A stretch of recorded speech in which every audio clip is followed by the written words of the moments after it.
মানুষের এই স্বভাব যে সে স্বয়ং নিজের পরিবারকে, নিজের সন্তানদের অধিকতর সুখ লাভ হোক সেই প্রচেষ্টাই করে। সেই কারণেই আমরা সদা শ্রম আর কষ্ট থেকে দূরে থাকতে চাই, বিশ্রাম আর বিলাসবহুল জীবন ধারণের প্রয়াস করি। স্বয়ং নিজের জীবনকেই দেখুন, এটা কি সত্য নয় যে আমরা আমাদের সন্তানদের জন্য সর্বদা বিশ্রাম ও স্বাচ্ছন্দ্যের আয়োজন করতে চাই? কিন্তু কখনো কি ভেবেছেন যে ওদের এই বিশ্রাম থেকে কি ফল লাভ হয়?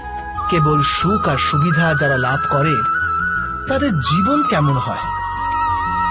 শরীর যখন শ্রম করে তখন অধিক সুস্থ থাকে, বুদ্ধিও যখন কঠিন পরিস্থিতির সম্মুখীন হয় তখন আরো তেজস্বী হয়ে ওঠে। এ আমাদের সবার অভিজ্ঞতা, কিন্তু আমরা হয়তো এটা ভুলেই যাই যে মন আর সত্তা যখন কঠিন পরিস্থিতি